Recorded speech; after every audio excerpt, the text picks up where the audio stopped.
नमस्कार दोस्तों। आज की वीडियो में हम र का प्रयोग किस किस तरह करते हैं वो सीखेंगे। र का प्रयोग जो व्यंजन र है उसका प्रयोग हम 3 तरह से करते हैं, मात्रा के रूप में करते हैं। पहला होता है रैफ के रूप में।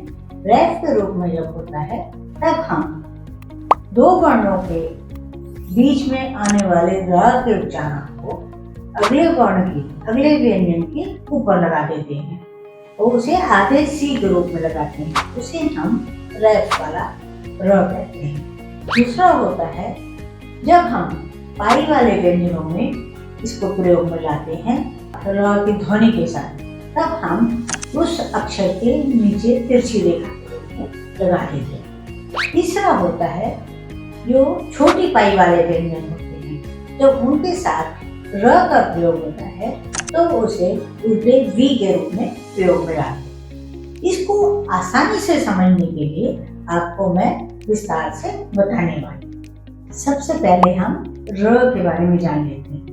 र का प्रयोग आगे रा के रूप में होता है, तब रैफ के रूप में प्रयोग होता है। ये र जो है जब 2 वर्णों के बीच में आता है तब रैफ का प्रयोग करते हैं और ऊपर आधे सी के रूप में करते हैं। ये कभी भी रैफ वाला र पहले वर्ण पर नहीं लगता है। तो 2 वर्णों में भी जब आप बात करते हैं तो जो उस वर्ण से पहले आता है वहाँ हम उसके ऊपर र लगाते हैं। उदाहरण से समझिए, कर्म, तो क के बाद कर्म, र आधा आया, बिना स्वर का आया कर्म। तो म के ऊपर हम आधा र लगाएंगे जो आधे से। या मैंने कहा स्वार्थ, स्वार्थ, तो स्वा जमा र और थ, तो स्वार्थ हुआ। तो थ के ऊपर हम र लगाएंगे, हम व के ऊपर नहीं लगा सकते, वो गलत हो जाएगा। जुर्माना, जुर्माना में जुर्माना, र कहाँ आया, म से पहले आया जुर्माना।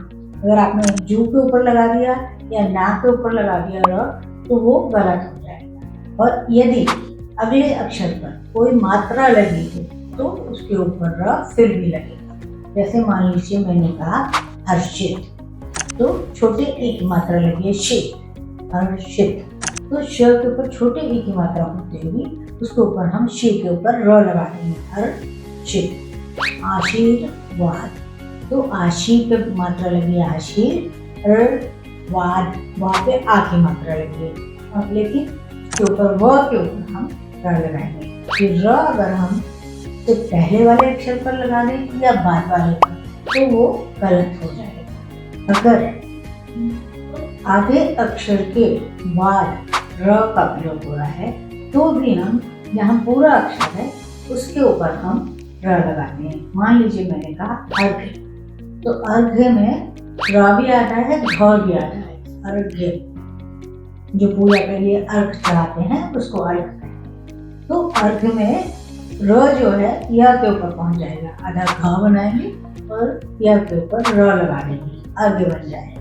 किसी शब्द में हम रैफ का प्रयोग 2 बार भी कर सकते हैं। किसी शब्द में ऐसा होता है 2 बार र का प्रयोग होता है, तो हम 2 बार रैफ करते हैं। मान लीजिए मैंने कहा धर्मार्थ, धर्मार्थ, तो र 2 बार आया, धर्म और अर्थ। रैफ का प्रयोग र के ऊपर भी कर लिया जाता है। जैसे बर्र, तो र के ऊपर भी हम रैफ का प्रयोग आधे र करते हैं। तो इस तरीके से हम रैफ का प्रयोग अलग अलग तरीके से करते हैं।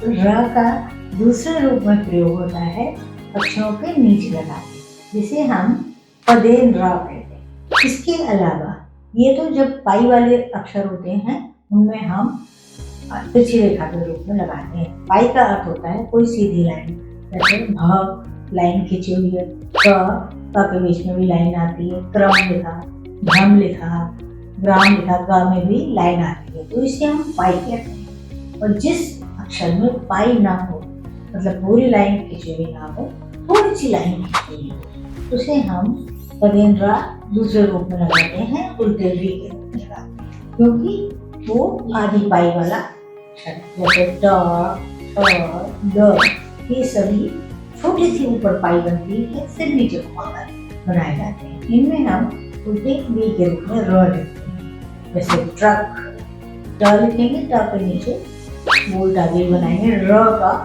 जो प्लेन रूप है उस रूप में ट्रक। ड्रम, ड्रोन, ड्रोन में भी नीचे आपका उल्टा भी लगेगा, तो र के रूप में है, प्लेन रूप में है, तो ड्रोन लिखेंगे। इस तरीके से आप 3 रूपों में र का प्रयोग करते हैं। आशा है आपको ये अच्छी तरह समझ में आ गई है।